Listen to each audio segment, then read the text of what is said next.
first and foremost, and I give all praises, honor, and glory to Yahweh, Ba'Shem Yahushua, Ba'Shem Kakadash. We say that once apostle and little agreements on who teaches our apostle in truth.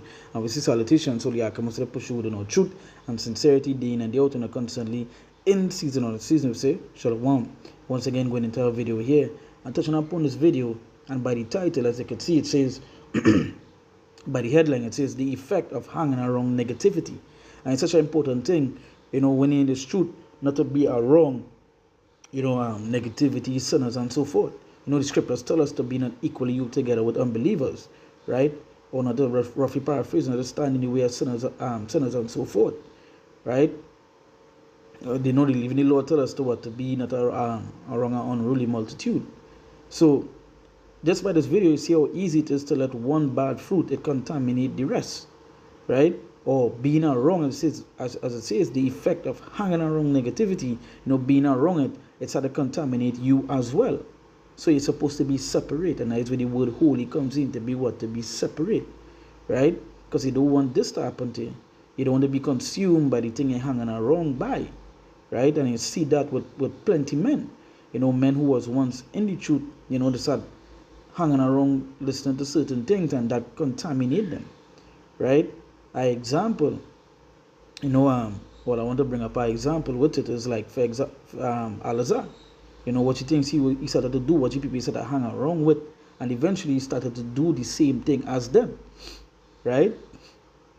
So this is the book of 2 Corinthians chapter 6, and I'll start from verse 14. It says, be not equally yoked together with unbelievers, for what fellowship had righteousness with unrighteousness, and what communion had light with darkness? So yeah, so you say, be not equally yoked. And when you look up, let's get a meaning here. Right? It says equally yoked. I just do not Google search. It says equally yoked. It says generally means two people, right, sharing similar spiritual beliefs and values, particularly in the context of, well, let's say Christianity, but we know it's talking about the biblical terms, right? They say the term originates from the biblical passage in 2 Corinthians 6:14, which advises against being equally yoked with unbelievers. Right? They say that this concept suggests that partners with shared faith and goals are more likely to be compatible and experience a fulfilling relationship. Right? And that's right. So you really and truly want to be around, people that be doing the same thing with you. Because once so watch this video.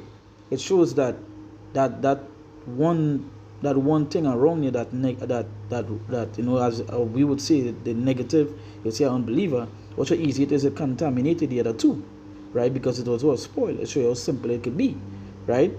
But picture it in the reverse now, where you are wrong men that is supposed to be around, right? They would, and while they're doing the right thing and following the right thing and so forth, you would do the same, right? You would do the same.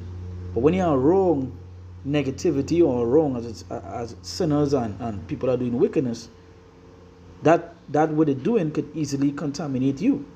And again, I'll draw an example just now, and many other examples was put to us over the years, right? So you say, be not equally yoked together with unbelievers. For what fellowship had righteousness with unrighteousness, and what communion had light with darkness? Because one is against the other, right? One is against the other, and that's something you have to get to your mind, right? Once you're in righteousness, you can't fellowship with unrighteousness, right?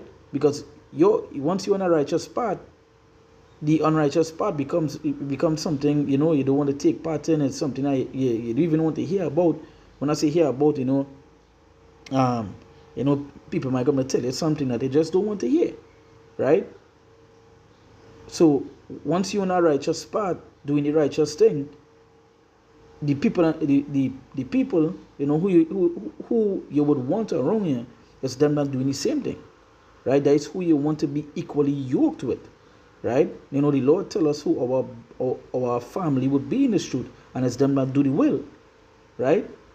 And it's them that do the will, not them that not doing it. Because a little things like this, it's easy to contaminate you. And we have seen examples recently.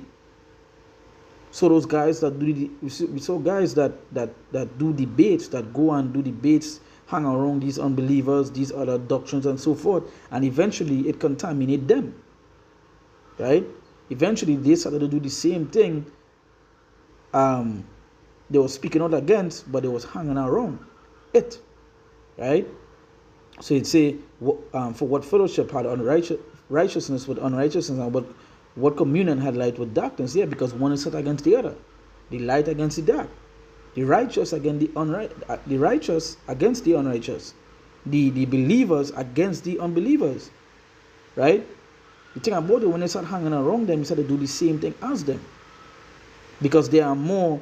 You have to realize there are more unbelievers than believers. You know, there are more people doing unrighteousness than righteousness, and if you're not strong enough, you know, you get contaminated, just like these two strawberries here. It say, and what concord had Mashiach with Belial? It say, or what part had he that believed with an infidel? And what agreement had the temple of God with idols? For ye are the temple of the living God, as God had said, I will dwell in them and walk in them, and I will be their God, and they shall be my people. It say, wherefore come out from among them, and be ye separate, said the Lord, and touch not the unclean thing, and I will receive you. So the Lord telling us to come out from among them and what? Be separate. You know? And that is about becoming what? Holy. Right? It say, and will be a father unto you, and ye shall be my sons and daughters, said the Lord Almighty. Right? So straight out, there's a separation with this thing. And the more you continue to dwell around wickedness, evil, it consumes you as well. Right? So the scripture say, be ye not equally yoked together with unbelievers. So it goes to show that we're not supposed to be, fellowshipping with unrighteousness, being around it and so forth. Yeah, you have to work, you have to do this, but going online and this and you want to do that, nah, stay away from it. Right? Remember the scripture in Proverbs, right?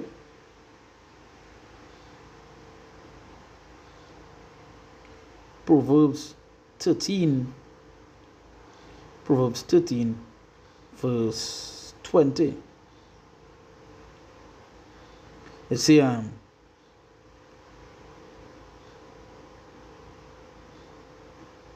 he that walketh with wise men shall be wise, but a companion of fools shall be destroyed. And I straight to what I was saying. It say he that walketh with wise men shall be wise, right? So it have a saying, one of the old saying is that birds of a feather, they flock together, right? And that's a true saying. We may use that and we might use that in the context of a woman. If she lying on a wrong holes, she will be a hole, right? So birds of a feather, they flock together. They can use it in any form, put it to.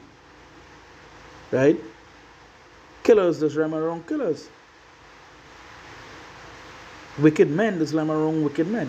And righteous men, there's rhyme around righteous men. Right? The two can never agree with each other. They set against each other. Not with each other, they set against each other. Right? A man can tell you he's serving the Lord, and then he following and doing and wrong wicked people. It wouldn't make sense. And again, we have seen that. We have seen things play off with men. They choose to hang around wicked men, and they themselves become that. Right? So it say, he that walketh with wise men shall be wise. Shall be wise. Because the men are wrong here, they're doing the same thing you would want to do. Right? They're on that same path, that same journey. Right? They're running that race. So that's how you want to be. So you want to be around those guys. So it say, but a companion, now listen, a companion, now when you look at the word companion, right?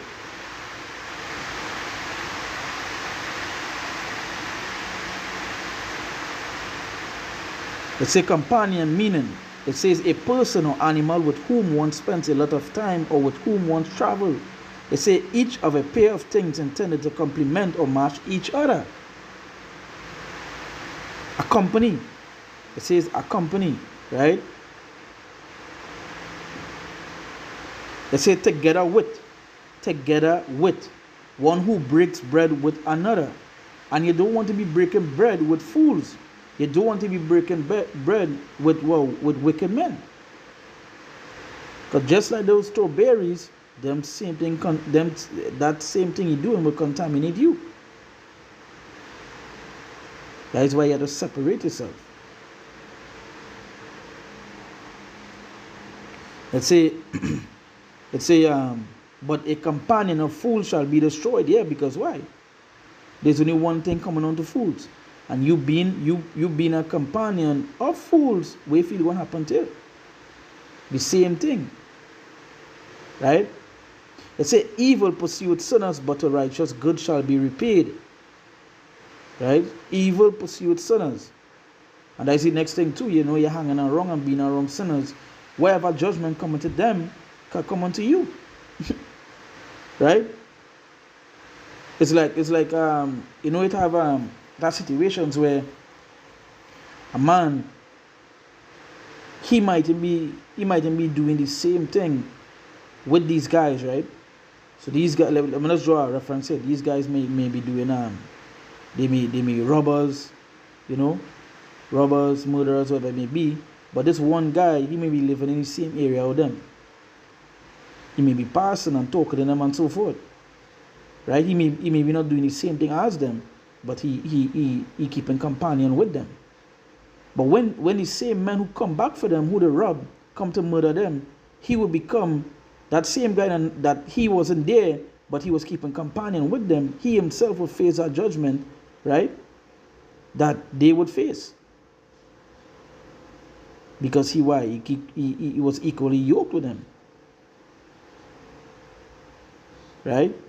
He keep that company with them. That the scripture say, but the companion of fools shall be destroyed. Right? So you don't want to be equally yoked, you don't want to be following, you don't want to be in the midst of them.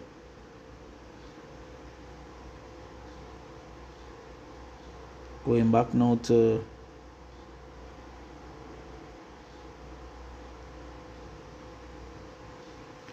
same Proverbs chapter 22. Let me see if I read from verse I'm gonna go to verse 24.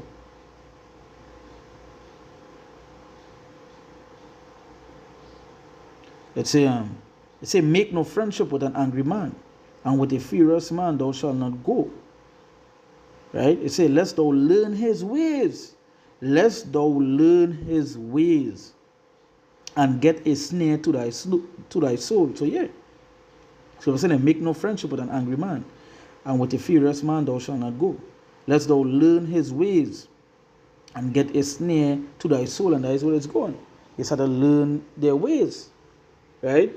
So they do the things they do.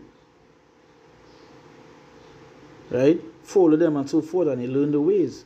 And that is not the way, that is not the ways they're supposed to be learning. Right?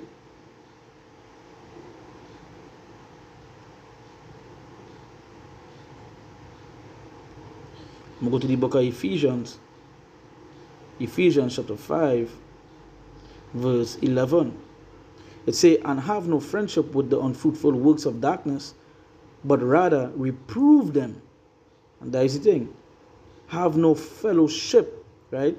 And have no fellowship.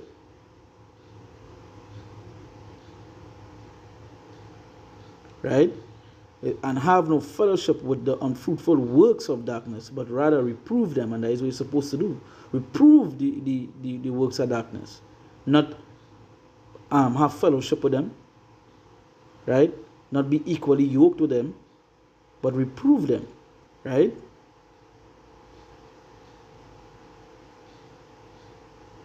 Let me read from verse 6. The book of Ephesians chapter 5 verse 6. It says, let no man deceive you with vain words, for because of these things cometh the wrath of God upon the children of disobedience. It says, be not ye therefore partakers with them. For ye were sometimes darkness, but now are ye light in the Lord. Walk as the children of light. So yes, so that's how you're supposed to walk. And that is who you're supposed to be around, the children of light. You know, the men that will be doing the same thing as you be doing. Right? Because that is the path you on, they would be on as well. And they would encourage you to do the same things. And you would follow the same things they be doing. Which is in righteousness. Which is in who? Yahweh Ba'ashem Yahushai. Right? I say, for the fruit of the Spirit is in all goodness and righteousness and truth, proving what is acceptable unto the Lord, and have no fellowship with unfruitful works of darkness, but rather reprove them. I say, for it is a shame even to speak of those things which are done of them in secret, but all things that are reproved are made manifest by the light, for whatsoever thou make manifest is light. Right? So yeah. So one time here the scripture said in here, not to be equally yoked to them, not to have that fellowship, not to follow unless they learn their ways, you know, not to keep companion with fools. It's an important thing, a very, very important thing. And that's the next thing too, like when I watch some of these situations that they be seen with, you know, like for example, some of these other camps, even men who want to serve with us, when they watch how they follow because of the companion they was once keeping, right? But they see recent scenarios with some of these guys, and one about the situation at Al-Azhar. You know, when they watch the companion they was keeping, like he was doing a podcast with Adam 22. Why would they keep fellowship? Why would they partake in these things with the unrighteous, with a heathen? And eventually watch what came out and watch the situation that came out from that. You know? And eventually it contaminated him. You know, it overtook him. To know we see in all this rest of stuff that he was never any truth and all these other things that he be saying, you know. So you don't want to be like that. So you don't want to be a partaker. You don't want to keep fellowship, you know, companion with unrighteousness. Right? So hey, once again I want to give all praises, honor and glory to Yahweh, Ba'ashem Yahushai, Ba'ashem Kodash. We say double apostle and lots of agreements on who teaches our apostle in truth. And we see salutations so the accounts to push you with no truth and sincerity day in and day out on a constantly in season on season. We say Shalom.